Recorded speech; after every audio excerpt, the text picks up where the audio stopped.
ఈరోజు తెలంగాణ రాష్ట్ర ఆవిర్భావ దినోత్సవం సందర్భంగా అసెంబ్లీ ఎన్నికల సమయంలో కాంగ్రెస్ పార్టీ ఇచ్చినటువంటి హామీలను నెరవేర్చాలని చెప్పేసి ఆత్మకూరేస్ మండలం కందగట్ల గ్రామంలో మరి కాంగ్రెస్ పార్టీ అసెంబ్లీ ఎన్నికల సమయంలో ఇచ్చినటువంటి హామీలను నెరవేర్చాలని చెప్పేసి ఇవాళ మరి నెరవేర్చినటువంటి తీర్పు నిరసిస్తూ కాంగ్రెస్ పార్టీ మొండి వైఖరి నిరసిస్తూ ఈ రోజు భారత వికలాంగుల హక్కుల పరిరక్షణ సమితి ఆధ్వర్యంలో కట్టెలు తింటూ మా యొక్క నిరసనను వ్యక్తం చేస్తున్నాం. ముఖ్యంగా ఈ రాష్ట్ర ముఖ్యమంత్రి రేవంత్ రెడ్డి గారు అసెంబ్లీ ఎన్నికల సమయంలో అనేకమైనటువంటి హామీలు మేము అధికారంలోకి వస్తే అదే నెల నుంచి వికలాంగుల పింఛన్లను 6,000 పెంచమని చెప్పేసి, అదేవిధంగా మేము అధికారంలోకి వస్తే వృద్ధులు వితంతువుల పింఛన్లను 4,000 పెంచమని చెప్పేసి, రాష్ట్రంలో వికలాంగులకు మరి పంచాయతీ ఎన్నికల్లో ప్రత్యేకమైనటువంటి రిజర్వేషన్లు కల్పిస్తామని చెప్పేసి, అదేవిధంగా ఆర్టీసీలో వికలాంగులకు ఉచిత ప్రయాణ సౌకర్యం కల్పిస్తామని చెప్పేసి, రాష్ట్రంలో వికలాంగుల బ్యాక్లాగ్ ఉద్యోగాలను భర్తీ చేస్తామని చెప్పేసి, రాష్ట్రంలో వికలాంగుల శాఖ సంక్షేమ శాఖను ప్రత్యేక శాఖ గుర్తించి ప్రత్యేక అధికారులు నియమిస్తామని చెప్పేసి అనేకమైనటువంటి హామీలతోని మరి ఆనాడు అధికారంలోకి వచ్చినటువంటి రేవంత్ రెడ్డి గారు మరి 16 నెలలు పూర్తవుతున్నా గానీ తెలంగాణ రాష్ట్ర ఆవిర్భావ దినోత్సవం ఈ రోజు మరి అస్సాం పార్టీ అసెంబ్లీ ఎన్నికల్లో ఇచ్చినటువంటి హామీలు నెరవేర్చాలని చెప్పేసి ఈ రోజు ఆత్మకూరేస్ మండలం కందగట్లో ఇవాళ కట్టెలు తింటూ మేము నిరసన వ్యక్తం చేస్తున్నాం. రాష్ట్ర ముఖ్యమంత్రి గారు ఆలోచన చేయాలి. అసెంబ్లీ ఎన్నికల సమయంలో మీ కాంగ్రెస్ పార్టీ ఇచ్చినటువంటి హామీలను నెరవేర్చినందుకు నిరసనగా మేము ఇవాళ కట్టెలు తినేటటువంటి పరిస్థితి దాపరించింది. మేము కష్టాలతో అల్లాడిపోతున్నాం. తెలంగాణ రాష్ట్రంలో వికలాంగుల సమాజం అనేక సమస్యలతో అల్లాడిపోతున్నాం. ఈ రాష్ట్ర ముఖ్యమంత్రికి వికలాంగుల సమస్యలంటేనే పట్టనట్లు వ్యవహరిస్తున్నాడు.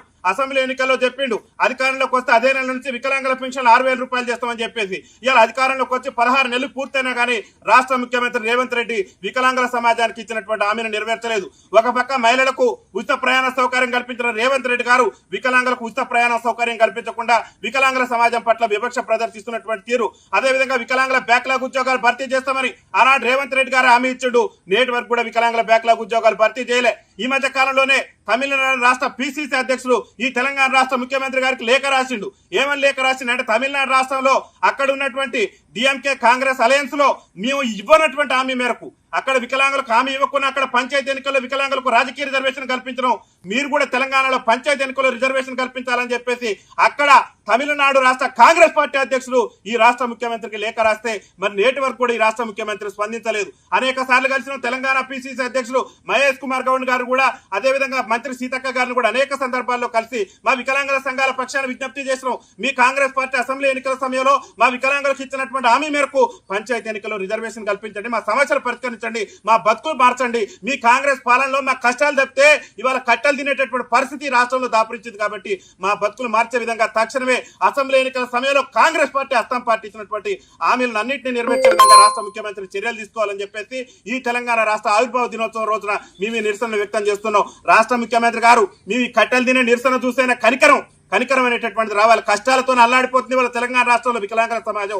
పింఛన్లు పెరగక, సమయానికి పింఛన్లు రాక, ఆర్టీసీలో మీరు ఉచిత ప్రయాణం పెడతా ఆ ఉచిత ప్రయాణ కారణంగా మా వికలాంగుల సీట్లలో కూడా వికలాంగులు కూర్చునేటటువంటి పరిస్థితి లేదు. ఇవాళ రాష్ట్ర ముఖ్యమంత్రికి మా బాధలు పట్టవు. ఒకసారి చీరలు కట్టుకొని నిరసన చెప్పినాం, కానీ రాష్ట్ర ముఖ్యమంత్రి గారికి మాత్రం ఇంత కూడా చరణం కలగలే. వెంటనే రాష్ట్ర ముఖ్యమంత్రి స్పందించి మా కష్టాలు నెరవేర్చే విధంగా, మా కష్టాలు తీర్చే విధంగా వెంటనే ఏదైతే మీరు ఎన్నికల మేనిఫెస్టోలో చెప్పిన విధంగా 6,000 రూపాయల పింఛన్ వెంటనే పెంచాలి. ముఖ్యంగా తమిళనాడు రాష్ట్ర పిసిసి అధ్యక్షుడు రాసిన లేఖ మీద స్పందించి తెలంగాణ రాష్ట్ర కేబినెట్ లో వికలాంగులకు పంచాయతీ ఎన్నికల్లో రిజర్వేషన్ కల్పిస్తున్నామని చెప్పేసి మీరు తీర్మానం చేయాలని చెప్పేసి మేము కట్టెలు తింటుకుంటూ మీ నిరసన వ్యక్తం చేస్తున్నాం. మీ కాంగ్రెస్ పార్టీకి చిత్తశుద్ధి ఉంటే పంచాయతీ ఎన్నికల్లో వికలాంగులకు రిజర్వేషన్ కల్పించిన తర్వాతనే తెలంగాణ రాష్ట్రంలో స్థానిక సంస్థల ఎన్నికలు నిర్వహించాలి. లేకుంటే కాంగ్రెస్ పార్టీని అంతం చేయటమే లక్ష్యంగా మా వికలాంగుల సమాజం హక్కుల కోసం, ఆత్మ గౌరవం కోసం రాజ్యాధికారంలో వాటా దక్కేంత వరకు కూడా నిర్వీర్యంగా పోరాటం కొనసాగిస్తామని చెప్పేసి రాష్ట్ర ముఖ్యమంత్రి గారు తెలియజేస్తూ తెలంగాణ పిసిసి అధ్యక్షుడు మహేష్ కుమార్ గౌడ్ గారిని కూడా మా వికలాంగుల సంఘాల పెద్దల నాయకులు పోయి కలిస్తే కూడా ఆయన కూడా నీ ముఖ్యమంత్రికి లేఖ రాసిన మీ రిజర్వేషన్ సంబంధించాడు. మరి మహేష్ కుమార్ గౌడ్ కూడా ఇవాళ వికలాంగుల సమాజానికి సమాధానం చెప్పాలి. తెలంగాణ కాంగ్రెస్ పార్టీ రాష్ట్ర శాఖ అధ్యక్షుడిగా మీరు కూడా వికలాంగుల సమాధానానికి సమాధానం చెప్పాలి. మీరు ముఖ్యమంత్రి గారు లేఖ రాస్తే ఏమైంది మా వికలాంగుల రాజకీయ రిజర్వేషన్ అంశం, ఏమైంది మా పంచాయతీలో రిజర్వేషన్ అంశం, ఏమైంది మా ఆర్టీసీలో మా వికలాంగుల ఉచిత ప్రయాణం? మీరు హామీలు ఇస్తారు, మా ఓట్లను కొల్లగొట్టి అది ఇవ్వాలి. మా ఓట్లతో కేవలం తెలంగాణ రాష్ట్రంలో కాంగ్రెస్ ప్రభుత్వం ఏర్పడిందంటే కేవలం వికలాంగుల సమాజం ఓట్లే బట్టి తెలంగాణలో 30 లక్షల మంది వికలాంగులు ఉన్నాం. మా కుటుంబాలు, మా బంధుమిత్రులు అన్ని కలిపి దాదాపు 1 కోటి ఓట్ల దాకా ఓట్లు జీల్చేటటువంటి శక్తి సామర్థ్యం వికలాంగుల సమాజానికి ఉంది. ఇవాళ మా ఓట్లతో నువ్వు ముఖ్యమంత్రిగా గద్దెనెక్కి మా సమస్యలు విస్మరిస్తే వికలాంగుల సమాజం చేతులు ముడుచుకొని లేదు, చెయ్యి పార్టీని అంతం చేసేంత వరకు కూడా మా యొక్క పోరాటాన్ని ఉధృతం చేస్తామని చెప్పేసి తెలియజేస్తున్నాం. వికలాంగుల ఐక్యత కల్పించాలి. ఈ యూట్యూబ్ ఛానల్ కేవలం వికలాంగుల గురించే కాదు, వికలాంగుల కోణం నుంచి ప్రపంచాన్ని కూడా చూసి ప్రపంచం గురించి వార్తలను వ్యాఖ్యలను అందజేస్తుంది.